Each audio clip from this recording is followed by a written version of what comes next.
1998 సంవత్సరంలో ఉమ్మడి జిల్లా వరంగల్లోని జనగాం మండలంలో రుద్రమదేవి మహిళా మ్యాక్స్ లిమిటెడ్ అనే సంస్థ ఆంధ్రప్రదేశ్ సొసైటీ యాక్ట్ ప్రకారంగా క్రీస్తు శేషులు సుంకరి యాదగిరి మరియు తాల్కా లక్ష్మణ్ ఆధ్వర్యంలో ఉమ్మడి ఆంధ్రప్రదేశ్ రాష్ట్రంలో రిజిస్ట్రేషన్ చేయడం జరిగింది। ఈ సంస్థ అభివృద్ధి కోసం వీరందరూ విశేషంగా కృషి చేయడం జరిగిందని పలువురు మహిళా సభ్యులు తెలియజేశారు। సుమారు 6 ఎకరాల విస్తీర్ణంలో 14 కోట్ల రూపాయల వ్యయంతో నిర్మించిన ఈ వృద్ధాశ్రమంలో 144 మంది వృద్ధ మహిళలు ఆశ్రయం పొందుతున్నారు। వృద్ధాప్యంలో నీడలేని అభాగ్యులైన మహిళలకు అండగా నిలిచి వారికి ఆశ్రయం కల్పించేందుకు కోమటిరెడ్డి సుశీలమ్మ ఫౌండేషన్ జనగాంలో తొలుత 144 మంది వృద్ధుల నివాసం ఉండేలా ప్రత్యేకంగా నిర్మించిన మహిళా వృద్ధాప్య ఆశ్రమం గౌరవ మంత్రుల దనసరి సీతక్క, కొండా సురేఖ గార్ల చేతుల మీదుగా ప్రారంభం కాబోతుంది। ఈ విశేష కార్యక్రమానికి ప్రజలు కోమటిరెడ్డి అభిమానులకు ఫౌండేషన్ చైర్మన్ శ్రీమతి కోమటిరెడ్డి లక్ష్మీ రాజగోపాల్ రెడ్డి గారు సాదర ఆహ్వానం పలుకుతున్నారు।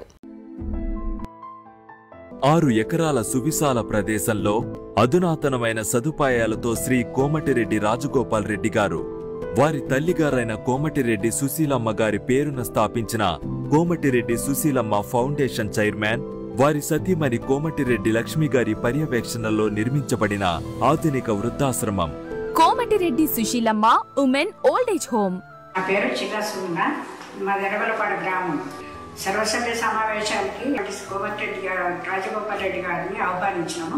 మా మహిళలకు వృద్ధులకు మీరు ఆశ్రమం కట్టించాలని నేను కోరినాను। వెంటనే వారు స్పందించి తప్పకుండా కట్టిస్తామా, 3 కోట్లతో కట్టిస్తానన్న వాళ్ళు మహా వైభవంగా ఇంద్రభవనం లాగా ఇంత మంచి గొప్ప ఆశ్రమం కట్టించి నిర్మించిండ్రు। ఇంత చక్కటి భవనం కట్టించి ఇచ్చినందుకు రాజగోపాల్ రెడ్డి గారికి మేము మా తరఫున, మా సంస్థ తరఫున, మా సభ్యుల తరఫున ధన్యవాదాలు తెలుపుతున్నాను। రుద్రమాదేవి మహిళా మ్యాక్స్ సొసైటీ జనగామ జిల్లాలో మాది పెద్ద సొసైటీ। దాంట్లో నేను ముఖ్య కార్యనిర్వహణాధికారిగా విధులు నిర్వర్తిస్తున్నాను।